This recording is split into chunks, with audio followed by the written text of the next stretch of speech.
Assalamualaikum warahmatullahi wabarakatuh. Waalaikumsalam warahmatullahi wabarakatuh. Bagaimana kabarnya hari ini? Alhamdulillah baik. Alhamdulillah sehat, Bu. Sehat, Bu. Sudah sarapan? Belum, Bu. Proses, Bu. Oke, yang sudah sarapan, mungkin kita bisa memulai pelajaran ini dengan baik. Selanjutnya, kita berdoa dulu ya. Ibu pimpin dulu ya. Berdoa dimulai. Raditu billahi robba wa bil islami dina wa bi Muhammadin nabiyya wa rasulah. Rabbi zidni ilma warzuqni fahma wa amalan sholihah. Amin. Baiklah. Selanjutnya kita kan sudah berdoa. Selanjutnya kita absen dulu ya. Siapa yang sudah masuk ke Zoom ini? Kita mulai. Sandra. Hadir, Bu. Fauzia. Fauzia hadir, Bu. Hamidah. Hamidah hadir, Bu. Sudah hadir ya. Baharuddin Hasibuan. Baharuddin Hasibuan. Oke, belum hadir ya. Sebi Angela. Sebi terkendala jaringan, Bu. Oke. Aura Elnisa. Aura hadir, Bu.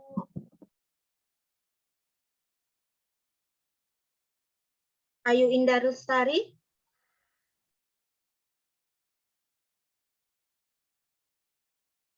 Ayu Indah Lestari. Hadir, Bu. Juwita Suhardi. Hadir, Bu. Ayu Indah Lestari, Bu. Oke. Juwita Suhardi.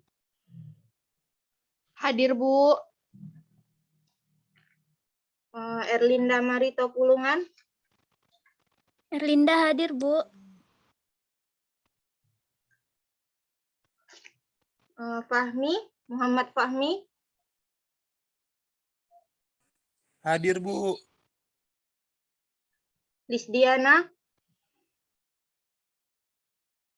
Hadir, Bu. Chandrini Faizananda. Hadir, Bu. Indah Lestari Ritonga. Hadir, Bu. Nurmala Sari. Nurmala hadir, Bu. Yuda Agusti Matondang. Hadir, Bu. Rodatul Husna. Husna hadir, Bu.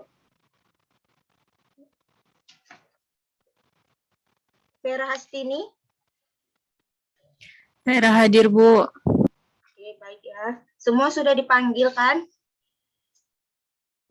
Sudah, Bu. Yang belum hadir, Sudah, Bu. yang belum hadir hanya Bahar dan Sebi ya. Nanti Ibu absen kembali kalau sudah masuk kabarin. Baiklah. Bu. Hari ini kita mempelajari mengenai sistem peredaran darah. Sebelum kita memulai pembelajaran mengenai sistem peredaran darah, ada baiknya kita refleksi dulu ya tentang materi minggu lalu. Siapa yang mau menyampaikan isi materi yang disampaikan oleh Ibu minggu lalu?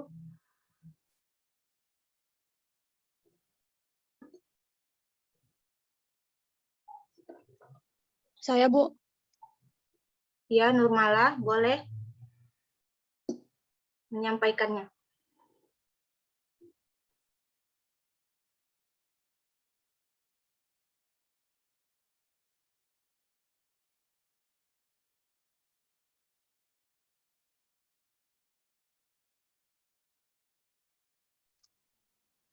Jadi untuk kesimpulan dari materi yang kita pelajari minggu lalu itu ada yang pertama, pada manusia tulang dan otot merupakan alat gerak. Tulang sebagai alat gerak pasif dan otot sebagai alat gerak aktif. Yang kedua itu Pada manusia, rangka tubuh dibagi menjadi dua, yaitu skeleton aksial dan apendikular. Skeleton aksial terdiri atas tulang tengkorak, tulang belakang, dan tulang dada. Skeleton apendikular terdiri atas tungkai atas dan tungkai bawah. Selanjutnya, yang ketiga, hubungan antar tulang disebut persendian, yang dikelompokkan menjadi diartrosis dan sinkondrosis. Adanya macam-macam persendian menimbulkan macam-macam gerakan tubuh seperti ekstensor, abduktor, dan rotasi. Perletakannya, otot dapat dibedakan menjadi origo dan insersi. Semua gerak tubuh ditentukan oleh 3 jenis otot, yaitu otot luri, otot polos, dan otot jantung. Selanjutnya yang kelima itu ada sumber utama energi untuk dari kesimpulan dari materi yang kita pelajari minggu lalu itu ada kelainan dan gangguan pada tulang dapat terjadi karena kekurangan vitamin D, penyakit, kecelakaan, atau karena kebiasaan yang salah. Terima kasih Bu, sekian dari saya untuk kesimpulan dari materi minggu lalu. Ya, betul ya. Kemarin kita mengenai sistem gerak. Hari ini kita akan mempelajari sistem peredaran darah, di mana tujuan mempelajari sistem peredaran darah yaitu siswa mampu menjelaskan struktur darah, jantung, dan pembuluh darah yaitu arteri dan vena. Lalu siswa dapat menjelaskan fungsi darah, jantung, dan pembuluh darah, lalu menentukan golongan darahnya, menjelaskan kemungkinan penyebab terjadinya penyakit atau kelainan pada sistem peredaran darah. Itu merupakan tujuan pembelajaran yang kita dapat sampaikan untuk pembelajaran kita hari ini. Nah, selanjutnya hari ini skenario kita pembelajarannya ini yang pertama yaitu Ibu akan menjelaskan mengenai sistem peredaran darah menggunakan PPT. Nanti selanjutnya Ibu akan memberikan LKPD dan juga berupa video. Video itu nanti kalian rangkum di dalam LKPD. Lalu nanti kalian juga menjawab LKPD-nya. Setelah itu nanti Ibu akan memilih 3 kelompok untuk menjawab masing-masing pertanyaan dari LKPD itu. Baiklah, Ibu akan menjelaskan mengenai sistem peredaran darah.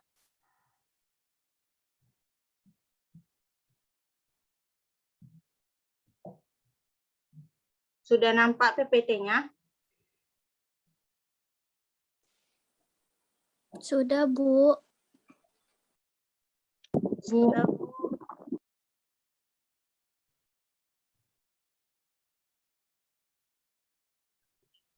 Nah, sistem peredaran darah.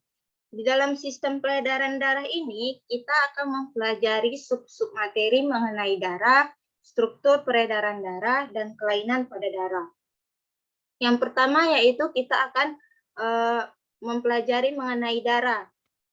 Darah adalah sebagai sistem transportasi tubuh yang fungsional, yang menghubungkan organ-organ pertukaran dengan sel-sel tubuh, mengangkut bahan-bahan yang dibutuhkan seperti O2 dan zat-zat makanan atau bahan sisa-sisa metabolisme seperti CO2 dan urea.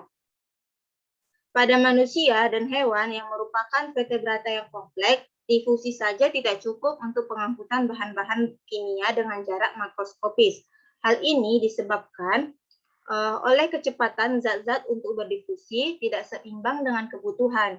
Dengan mengangkut cair ke seluruh tubuh secara fungsional, sistem tersebut menghubungkan lingkungan berair sel-sel tubuh dengan organ-organ yang mempertukarkan gas, menyerap nutrien, dan membuang zat-zat sisa. Lalu ada fungsi-fungsi darah. Darah memiliki fungsi yaitu mengangkut bahan-bahan yang diperlukan oleh tubuh, yaitu berupa oksigen yang kita dapat dari sistem pernapasan, lalu ada nutrisi yang kita dapat dari sistem pencernaan, lalu ada hormon, dan sebaliknya juga mengangkut sisa-sisa metabolisme dari jaringan tubuh ke alat ekspresi. Lalu yaitu mengendalikan stabilitas suhu tubuh. Jadi darah ini juga berfungsi untuk menstabilisasi suhu tubuh manusia agar tetap normal. Lalu sebagai alat pertahanan tubuh untuk melawan infeksi dengan antibodi dan leukosit. Jadi darah ini juga berfungsi untuk melawan infeksi yang ada jika kita terluka maka darah akan melawan infeksi yang ada menggunakan antibodi dan leukosit. Nanti Ibu akan menjelaskan bagaimana darah ini mempertahankan tubuhnya jika kita terkena luka. Lalu yaitu mengatur keseimbangan pH untuk menghindari kerusakan jaringan karena adanya senyawa buffer yang berupa hemoglobin, oksiahemoglobin, bikarbonat, fosfat, dan protein plasma. Lalu yang terakhir yaitu berperan dalam pembekuan darah jika terjadi luka.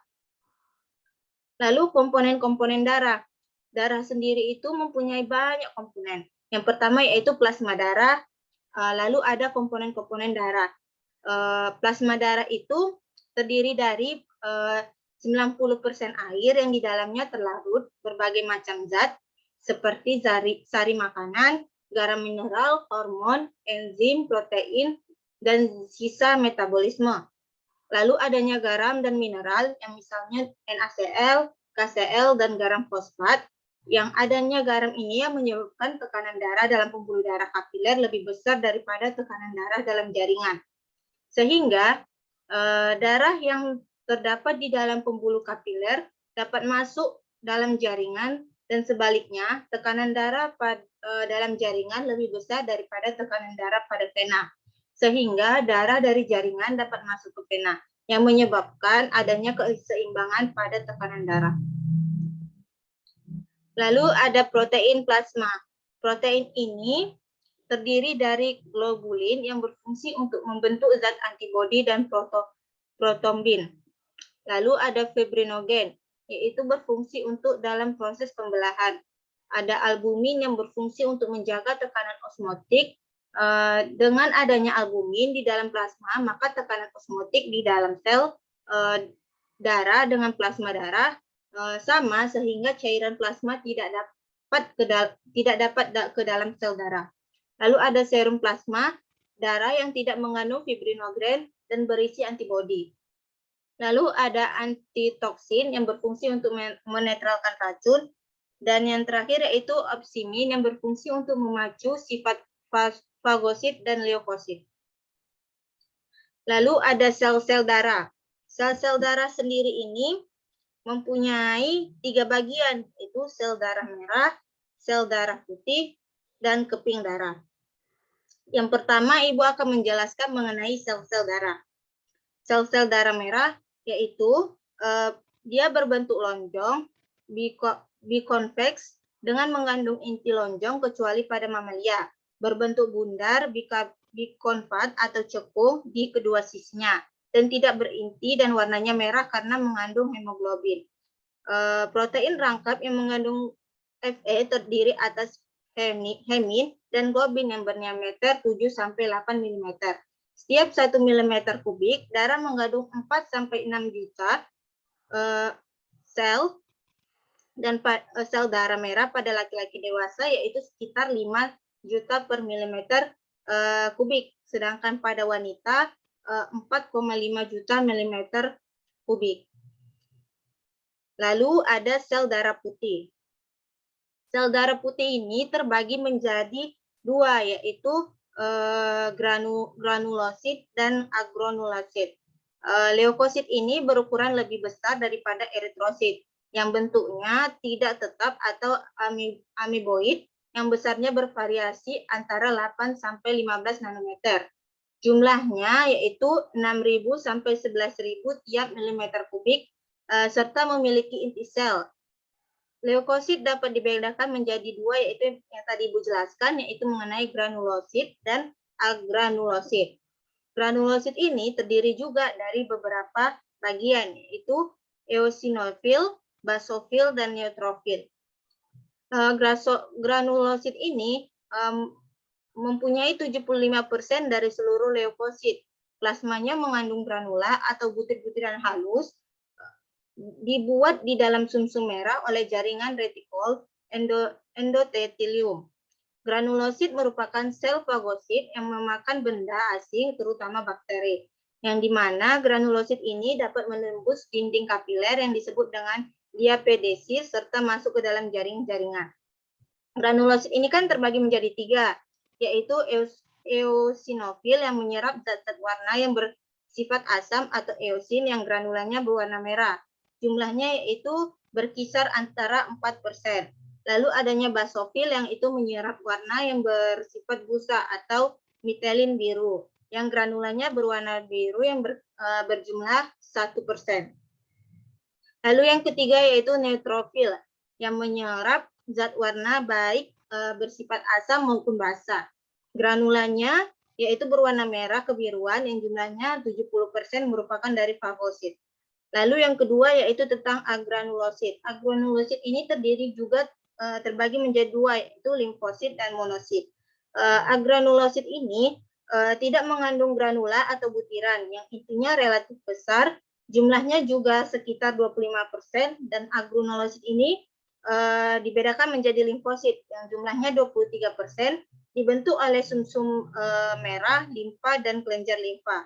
Fungsi dari limfosit ini sebagai fagosit tetapi untuk membentuk antibodi. Terdapat dua bentuk utama limfosit, yaitu bentuk limfosit T dan limfosit B. Limfosit T ini akan bergerak menuju kelenjar timus, sedangkan B tetap pada sumsum tulang. Lalu ada monosit.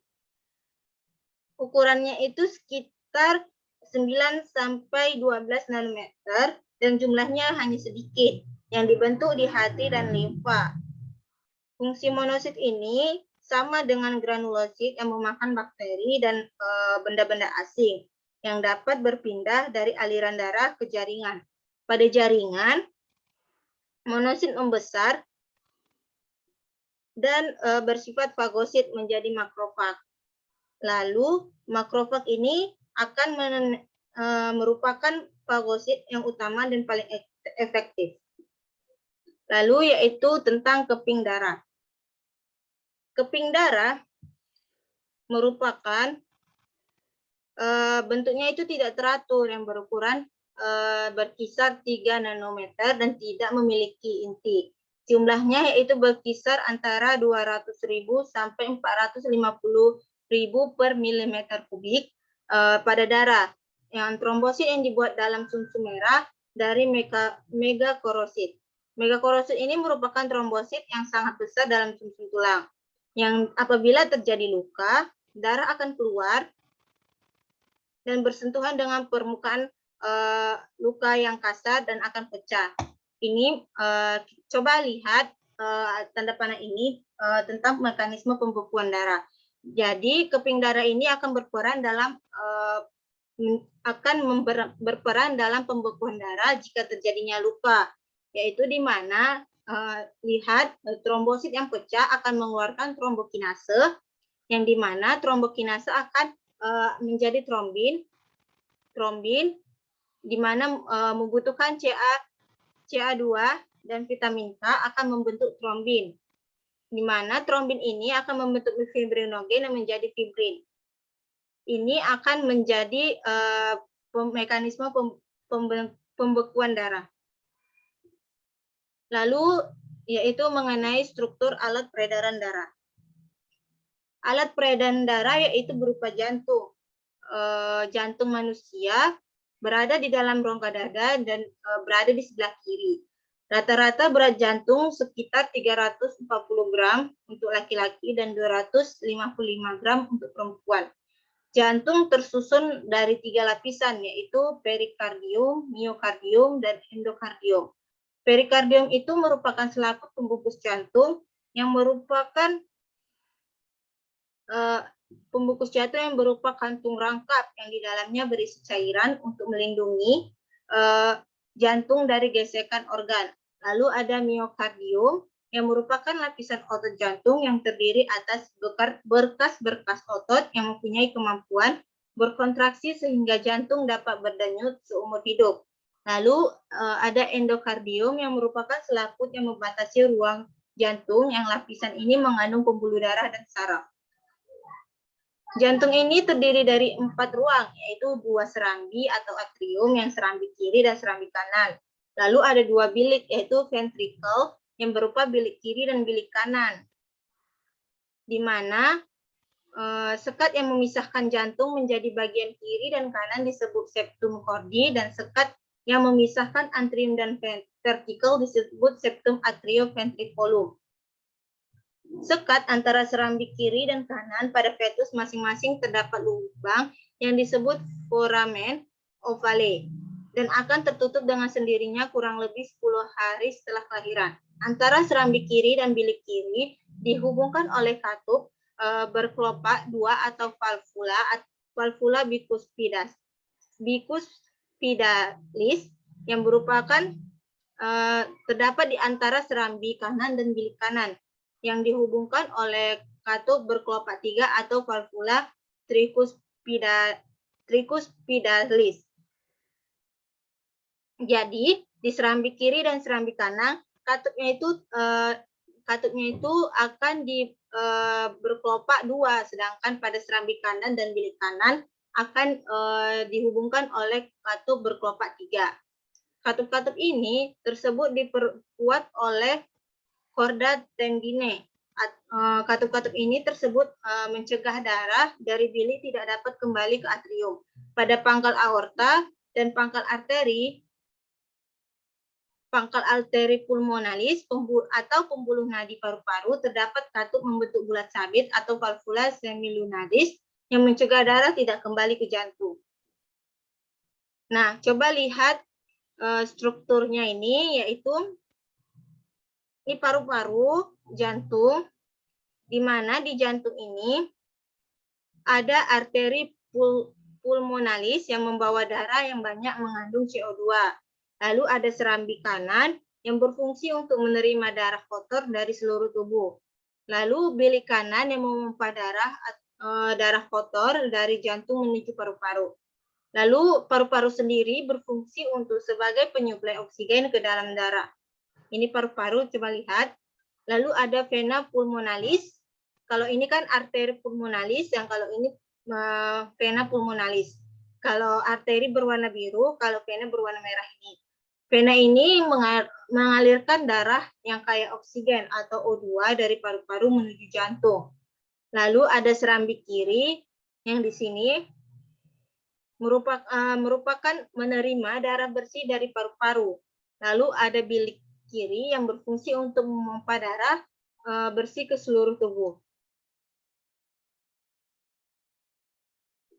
Dari yang itu ada yang ingin bertanya? Dari yang Ibu sudah jelaskan tadi?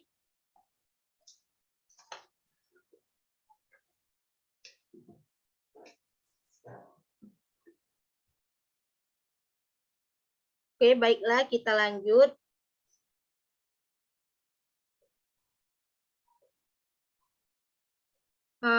Pembuluh darah, di mana pembuluh darah ini mengalir dari jantung disebut dengan arteri dan atau pembuluh nadi. Diameter arteri ini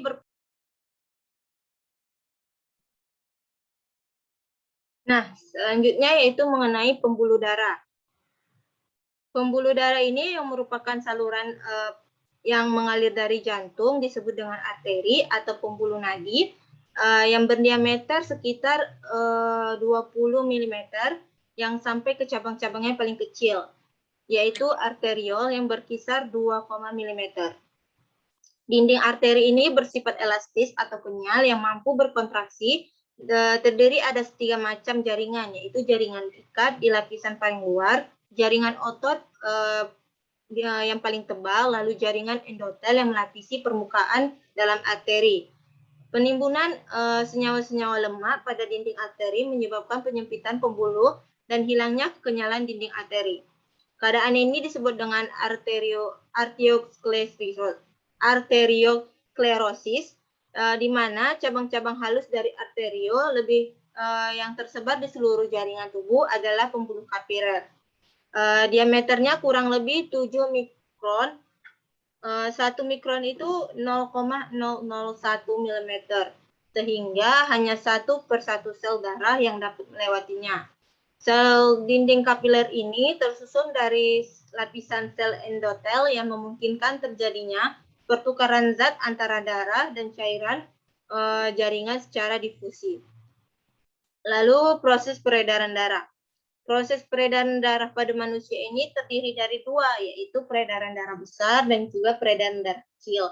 Peredaran darah besar itu darah mengalir dari jantung melalui ventrikel kiri menuju ke seluruh tubuh, kecuali paru-paru. Kemudian darah kembali menuju jantung melalui arterium kanan. Lalu peredaran darah kecil, di mana darah mengalir dari jantung melalui ventrikel kanan ke paru-paru dan kembali menuju jantung melalui arterium kiri.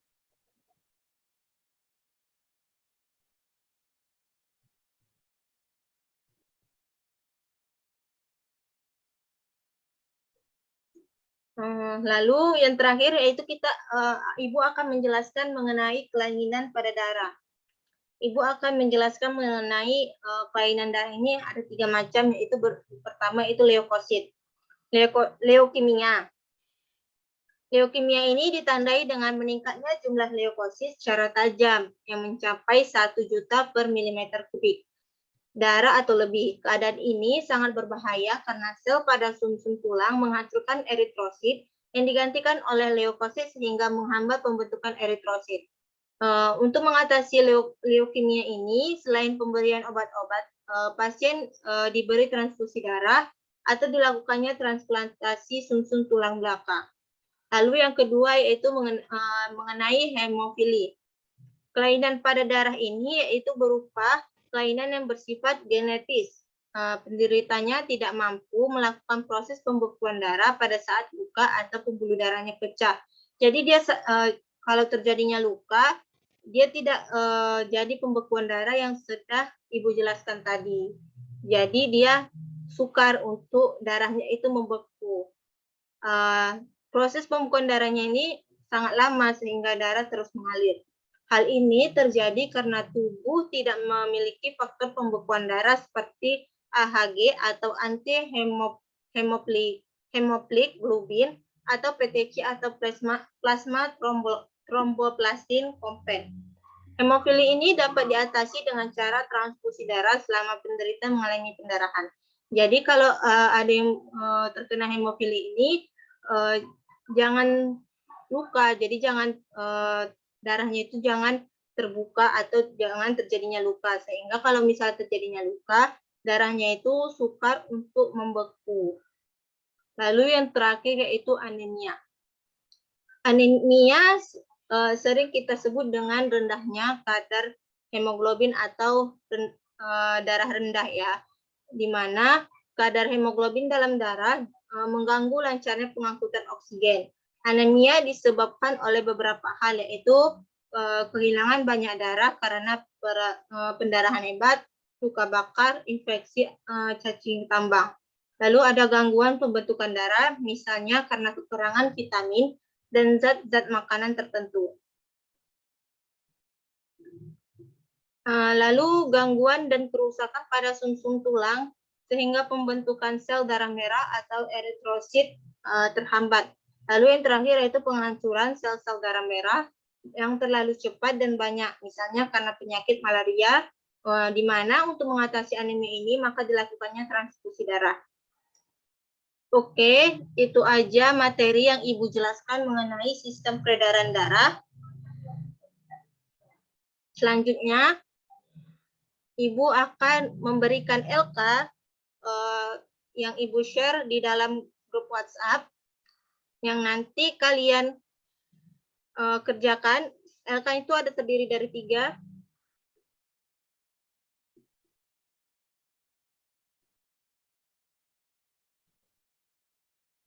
LK-nya ini ada 3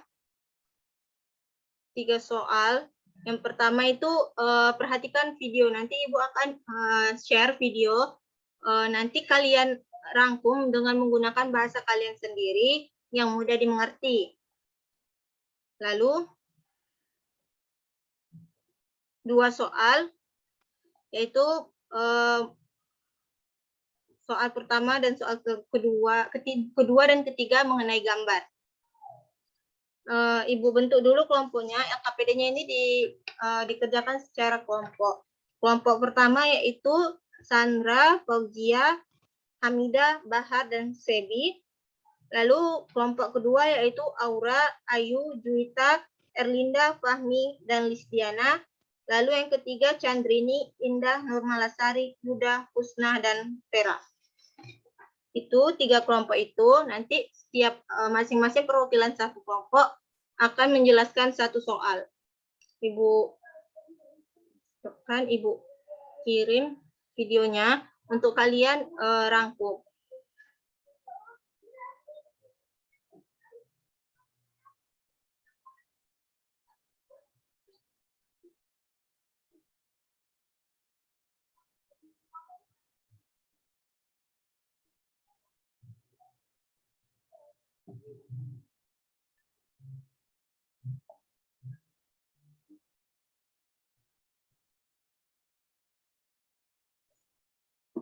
Terlihat videonya?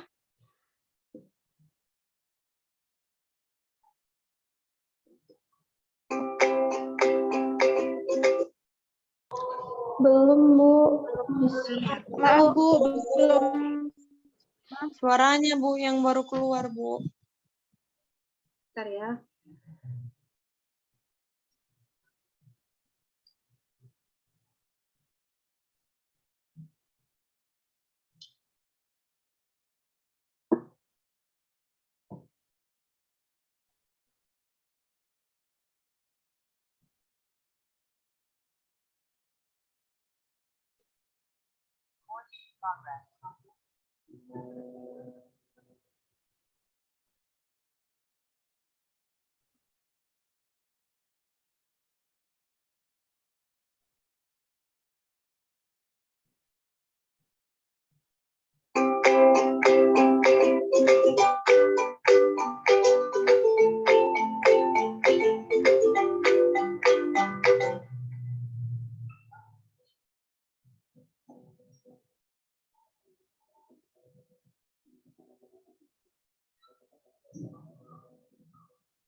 Perkenalkan, namaku Bloody, si darah merah yang selalu ceria. Aku akan membawa kamu menjelajahi sungai kehidupan tempat tinggalku. Ayo ikut denganku. Sekarang kita sedang berada di tubuh manusia. Di dalam tubuh manusia terdapat sungai kehidupan. Namanya peredaran darah. Aku tinggal di sana bersama teman-temanku. Aku tersusun oleh plasma darah dan elemen seluler. Plasma itu cairan yang mengandung zat-zat terlarut seperti air, garam, dan protein. Sedangkan elemen seluler tersusun atas sel-sel darah. Oke, kita lihat elemen seluler yang ada di sini yuk. Lihat yang sedang bergerombol itu. Nah, itu si Eri. Nama panjangnya eritrosit. Si sel darah merah yang menyusunku. Warna merah ini dari hemoglobin. Itulah suatu protein yang mengandung unsur besi. Eri ini paling banyak menyusun aku loh. Iya, setiap 1 mm kubik atau sekitar 1 tetes, terdapat 4-5 juta sel darah merah. Kalau tubuhmu kekurangan si Eri, kamu akan mengalami anemia. Tanda jika tubuhmu mengalami anemia yaitu tubuh akan terasa lesu, kepala pusing, dan muka pucat. Loh, mereka mau kemana ya? Ayo ikuti mereka. Kita sekarang berada di dalam paru-paru. Di sini si Eri akan mendapatkan oksigen. Kita sekarang sudah berada di jaringan tubuh. Eri melepaskan oksigen yang dia bawa tadi ke sel-sel tubuh. Sel-sel tubuh sangat gembira setelah mendapatkan oksigen dari Eri. Sel tubuh kemudian melepaskan sisa pembakarannya, yaitu karbon dioksida, dan dibawa oleh Eri. Eri melanjutkan perjalanannya kembali ke paru-paru. Di sini Eri melepaskan karbon dioksida yang nantinya akan dikeluarkan oleh tubuh. Apa itu di sana? Seperti ada suara yang sedang bertengkar. Mari kita lihat. Oh, lihat. Itu si Leo. Nama panjangnya leukosit atau sel darah putih. Mereka sedang bertugas melawan kuman atau bibit penyakit yang masuk ke dalam tubuh. Mereka menyusun kuman. Jumlah Leo terbanyak kedua setelah Eri, yaitu sekitar 8.000 sel. Wow, banyak sekali jenis sel darah putih itu. Aku rasa mereka berbeda satu dengan yang lainnya. Ayo kita lihat lebih jeli lagi. Yang sedang melawan kuman penyebab infeksi cacing itu siapa ya? Ternyata itu EO atau eosinofil. Dia jenis sel darah putih yang mengandung granula berwarna merah. Kalau yang melawan kuman penyebab alergi itu basofil. Dia jenis sel darah putih yang mengandung granula berwarna biru. Nah, kalau itu apa ya? Dia sedang menyerang patogen. Oh iya, dia netrofil yang berfungsi sebagai fagosit. Wah, ternyata banyak sekali jenis sel darah putih di dalam tubuh manusia ya. Mereka sudah memiliki tugasnya masing-masing. Tapi, jika jumlah sel darah putih menjadi lebih banyak dan ganas, itu akan menyebabkan penyakit yang bernama leukemia. Itu sangat mengerikan. Sel darah putihmu akan memakan sel darah merah. Mari kita lihat sel yang menyusunku lagi. Nah, itu dia. Kalau yang berbentuk seperti bintang itu namanya trom. Nama panjangnya trombosit atau keping darah. Trom ini menyusunku sekitar 200.000 sampai 400.000 sel per 1 mm kubik darah. Mereka bertugas melakukan pembukaan darah. Aduh, ada apa ini? Kenapa ada goncangan besar sekali? Ternyata manusia ini jatuh dari sepedanya. Waktunya trom beraksi.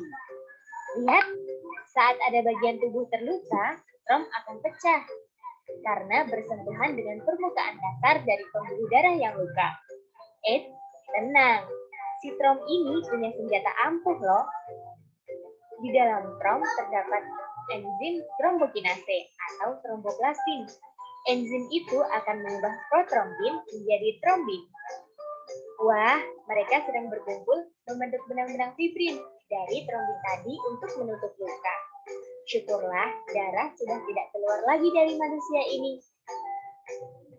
Oke, sekian dulu perjalanan menyusuri sungai tempat tinggalku ini ya. Aku akan kembali bertugas. Sampai jumpa di perjalanan lainnya.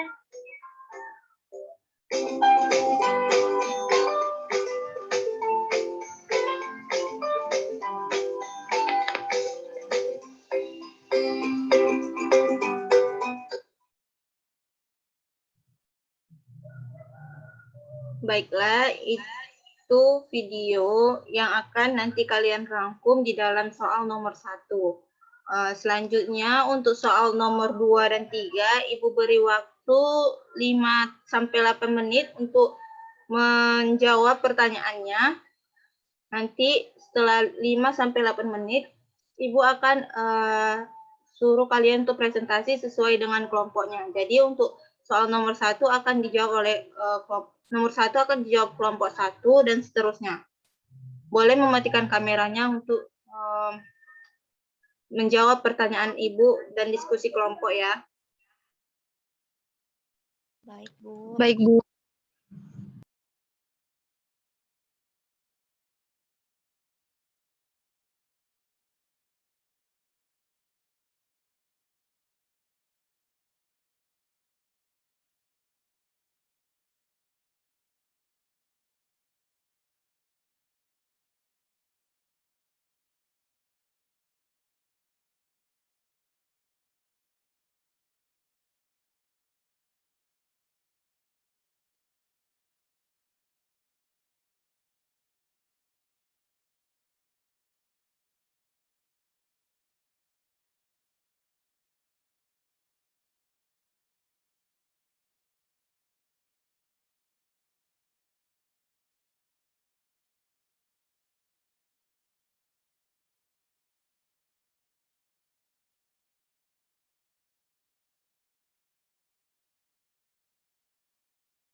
Baiklah, waktunya sudah habis. Masing-masing kelompok, untuk kelompok 1 menjawab pertanyaan nomor 1. Siapa yang mau menjawabnya?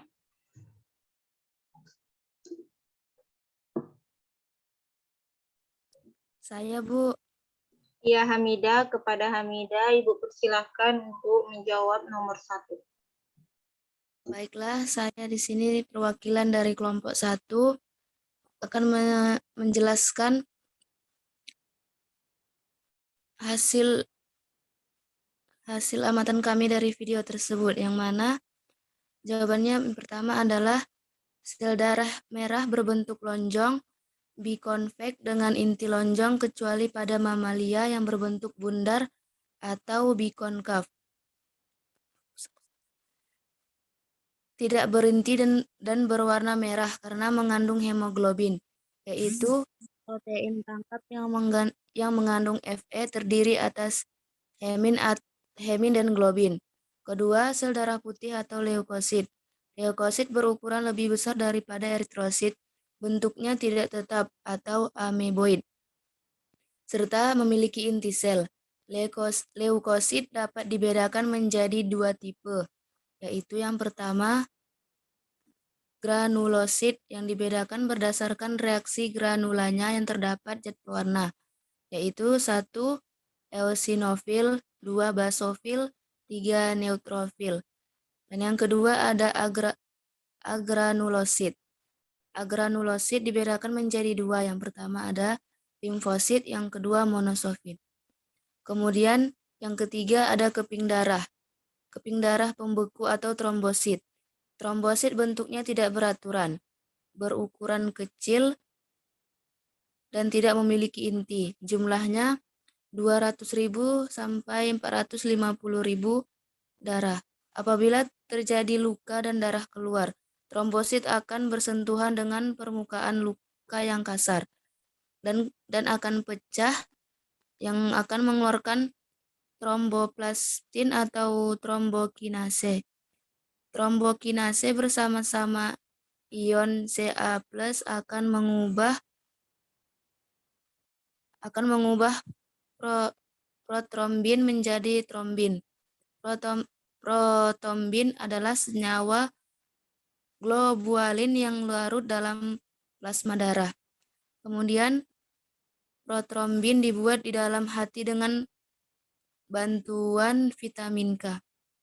Mungkin itu saja jawaban dari kelompok kami, Bu. Oke, baiklah. Terima kasih kepada Hamidah. Selanjutnya untuk kelompok 2, siapa yang mau mempresentasikan hasil diskusinya tentang nomor 2? Saya, Bu. Ya, kepada Juwita, persilahkan. Nah, jadi pertanyaan nomor 2 itu harus memperhatikan gambar. Jadi, jelaskan penyakit yang menyebabkan gejala pada gambar di sini. Nah, gejalanya itu seperti pucat pada kelopak mata, mual, denyut jantung tidak beraturan, keletihan berlebihan, sakit kepala, serta kerontokan rambut.